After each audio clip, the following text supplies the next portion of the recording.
Guys, what's up? So today I am going to be doing a case of the Chicago Tylenol murders. I don't know if you guys have really heard of this one. There's been some recent coverage on it. I saw some articles that were posted a few days ago and like by some Chicago news stations. So people are starting to talk about it again. So I thought I would go ahead and cover it. And it's kind of interesting. It's weird. The case is unsolved, so that's interesting about it, and it's honestly quite scary. Okay, so let's just get into it. So Tylenol has the generic name of acetaminophen. You might have heard of one or the other. Tylenol is used to treat minor aches and pains along with reducing fever. So Mary Kellerman was just 12 years old when she sadly passed. Mary enjoyed riding horses and babysitting after school for some extra money. On the morning of September 29th, 1982, Mary woke up not feeling very well, so she took the recommended dose of some extra strength Tylenol. Her father said, I heard the door close, then a sound like something dropped. So our second victim is Adam Janus. Adam was the father of two young kids, and like Mary, September 29th, 1982, he thought he was coming down with a cold, so he stayed home from work, and that afternoon he was picking his kids up from preschool and stopped by the Jewel C store for some extra strength Tylenol. The Chicago Tribune stated, after taking several capsules, he walked into his bedroom and then collapsed. He died in the ER after being in a coma for several hours, end quote. So our next two victims of the day are Stanley and Teresa Janus, and if you thought that last name sounded familiar, they are the brother and sister-in-law to our previous victim, Adam. So after they got the news that Adam passed, the family gathered in his home to mourn together and to start making some funeral arrangements. Both Stanley and Teresa both complained about having headaches, so they took some of the extra strength Tylenol that they found in the medicine cabinet from earlier. Our next victim, Mary Reiner, was happily married to husband Ed Reiner, and she was the mother of 4 kids, and they had just recently had their 4th. She collapsed shortly after taking the recommended dose of extra strength Tylenol to ease some postpartum pain she was still having. Her husband was quoted saying, "I came home right after she had fallen on the floor. An ambulance came and rushed her to the hospital." So I feel like for them, like that's, oh God, this didn't even go together in my brain when I was researching this, but that was so hard on that family. Obviously it was hard on everybody else's, but it was so hard on that family because they just had a newborn. The baby was only a couple weeks old, and then the mother passes? I couldn't imagine that. Absolutely not. All right, so our next victim is Mary McFarland. She was a single mother to 2 older sons, Ryan and Bradley. On September 30th, so the day after all of the previous victims, September 30th, she was working at Illinois Bell Hospital and she had a headache. One of her colleagues recommended to go get some Tylenol from the back room, and I think we can all know what happened. We've all put the puzzle pieces together by now. So her brother, Jack Ellison, was quoted saying she went in the back room and took, I don't know how many, obviously 1, and within minutes she was on the floor. So our next victim happened the next day, and this is the final victim.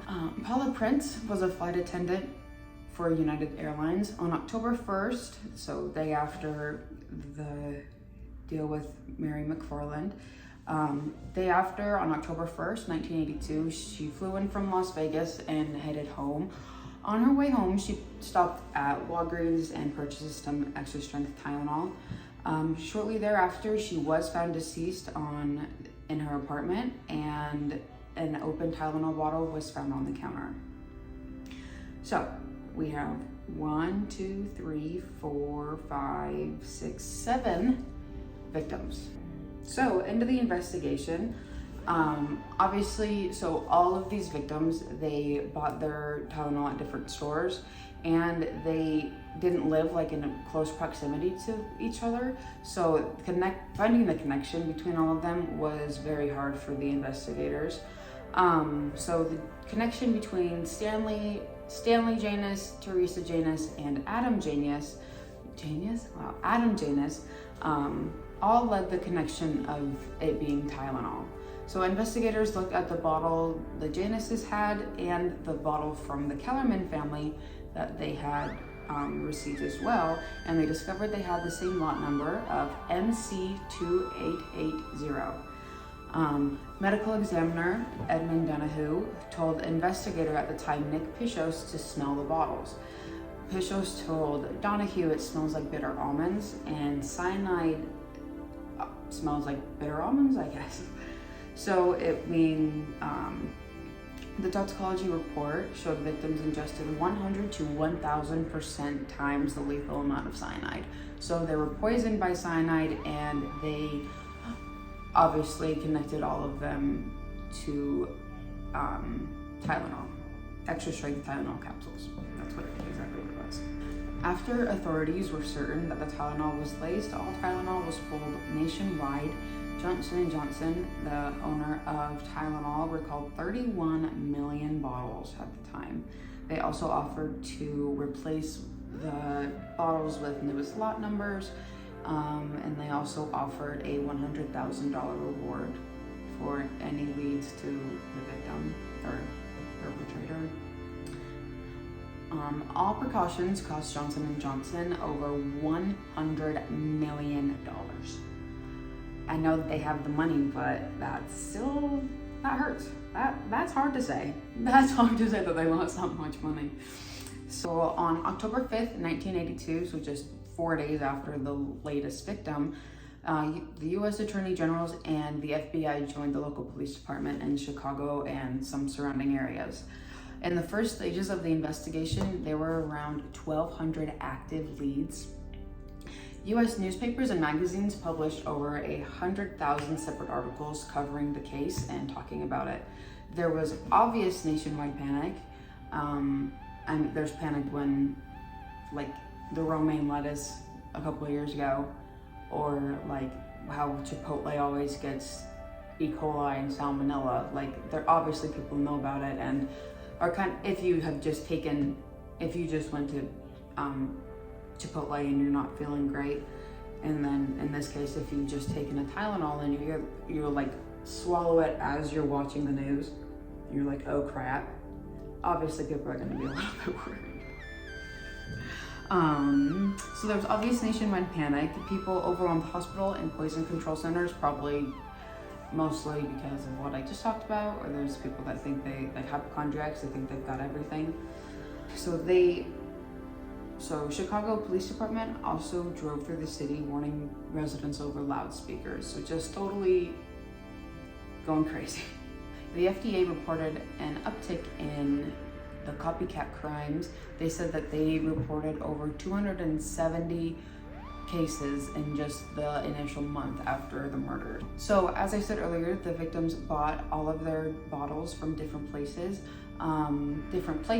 who had different shipments coming from different warehouses. So there's absolutely no way that this could have happened in production. So 10 million recalled pills were tested. There were 50 capsules that contained this cyanide across 8 bottles. So 5 of those bottles belonged to the victims, 2 were pulled in recall, and there was 1 that was found still sitting on the shelf.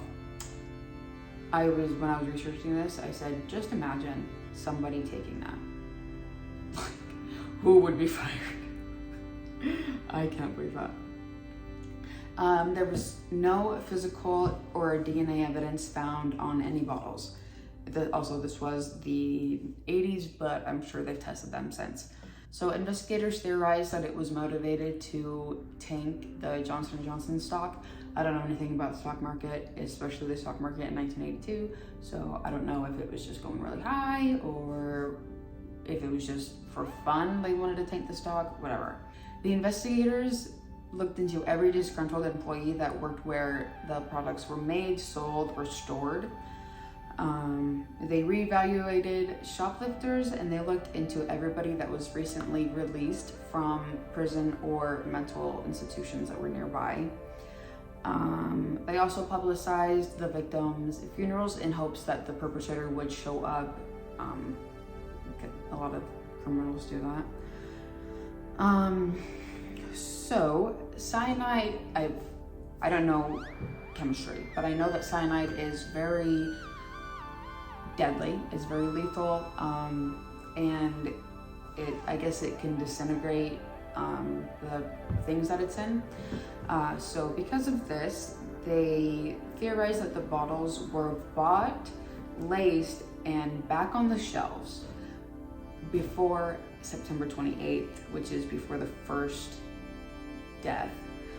The date being laced to the date of consumption would have to be close together because the cyanide would eat through the capsules. So this couldn't have happened. Also, yeah, that's another reason it couldn't have happened at production, because there's days or weeks between the times of production to being on the shelf. So it would have eaten through that, and it couldn't have even been last week.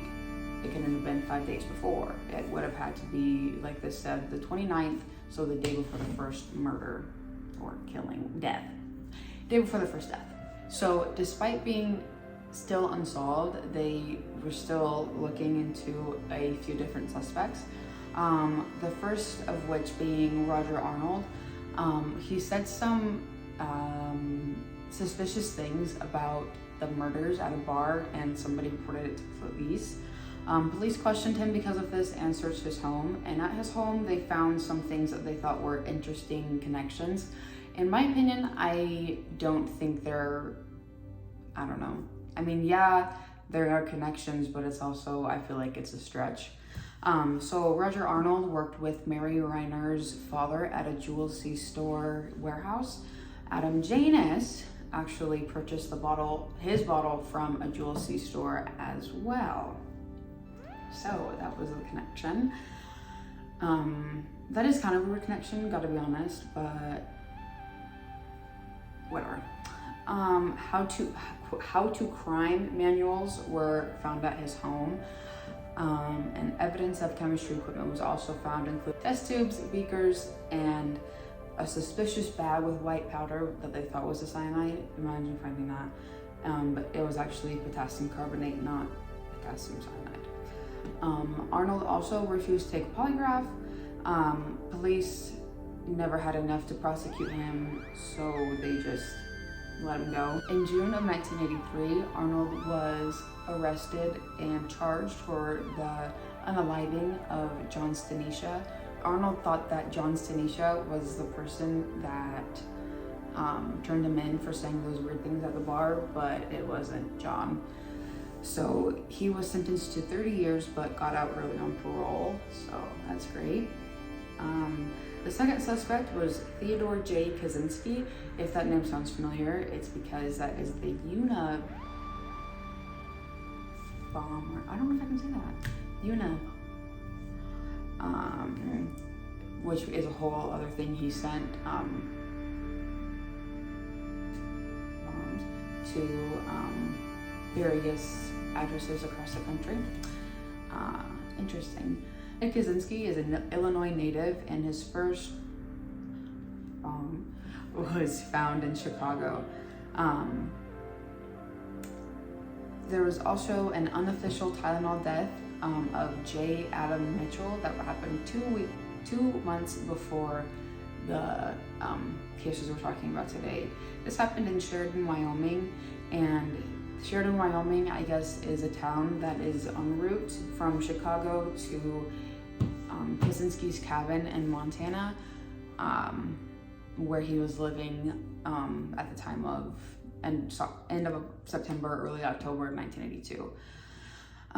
In February 2009, the FBI said that they will be using new technology to look more into the DNA of the Tylenol murders and more into the relevant evidence. So Kaczynski was requested for his DNA, but he absolutely refused, and I think he even did some interviews about it. So the third and prime suspect was James C. Lewis. On October 6th, 1982, Johnson & Johnson received a photocopy of a handwritten letter with the fingerprints of James Lewis. The letter said, gentlemen, as you can see, it is easy to place cyanide with both potassium and sodium in the capsules sitting on store shelves. And since the cyanide is inside the gelatin, it is easy to get buyers to swallow the bitter pill. Another beauty is that cyanide operates quickly. It takes so very little, and there will be no time to take countermeasures. If you don't mind the publicity of these little capsules, then do nothing. So far, I have spent less than $50, and it takes less than 10 minutes for a bottle. If you want to stop the killings, then wire $100 million into bank account number 84-49-597 at Continental Illinois Bank in Chicago, Illinois. Don't attempt to involve the FBI or local Chicago authorities with this letter. A couple of phone calls by me will undo anything you can possibly do. So that makes him sound like he's powerful. It's kind of scary. Well, it's scary, obviously. So this stemmed arrest warrants. He was arrested in December of 1982, so a couple months after he had sent the letter. He was arrested when he was spotted at a New York public library annex. After researching more into the letter, they found that the bank account number did not, in fact, belong to Lewis. It actually belonged to Frederick Miller McCahey. Frederick Miller McCahey allegedly gypped Lewis's wife of $511, and James wasn't having any of that. And he included his letter to hopefully expose the crime of the $511 deal. Lewis said that he didn't have anything to do with the murders. His past had led the FBI to suspect that it was him. Allegedly, when he was 19, he chased his mother with an axe. In 1966, he was admitted to the Missouri State Mental Hospital and was diagnosed with catatonic schizophrenia. His story about it is that he was only doing this to avoid the Vietnam draft. Before 1982, he was charged and acquitted of the unaliving of Raymond West. In 1981, he was charged with credit card fraud. After this, so after 1981, him and his wife fled to Chicago and used aliases for up to a year. And allegedly, they were in New York at the time of the murders. Some of their little surveillance footage showed a man who was thought to have a beard.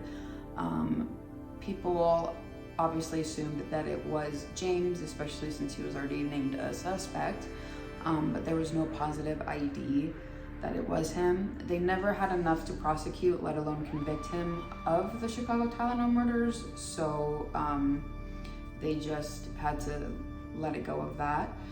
But the whole fiasco with the letter writing got him sentenced to 20 years, convicted of extortion. But he only served less than 13 and got out on parole. Like I said earlier, the FBI announced that they will be looking into Lewis by using more technology. So this whole case led the FDA to require tamper evidence seals on all their approved drugs and supplements. I am a pharmacy technician, and I have cuts all over my tiny cuts all over my fingers. Wow, I have little tiny cuts all over my fingers because most of them are foil. So if you just nudge it the right way, it cuts you. It doesn't feel very good. But I guess next time that happens, I should be thankful that we're not getting poisoned. So I'll work on that. Like I said earlier, this is still unsolved. Nobody has been charged or convicted. Since they're looking into it again, I hope they do find somebody, because I think it will be pretty interesting. I don't know. Part of me thinks it's James Lewis, but the other part of me, probably just because it's been unsolved for so long, I feel like there could be somebody else out there that they're not even looking at, and I feel like it's them that did it. But if there's not somebody else that's living in the Appalachian Mountains or whatever, then I do think it's James, I think. So you guys will have to let me know in the comments below what you guys think about this, because I feel like it could go in a million different directions. So let me know down below what you guys think. Also, don't forget to like and subscribe, comment what you think. If you guys have any suggestions on something I should do, let me know as well. And that will be it. I will see you guys next time. Bye.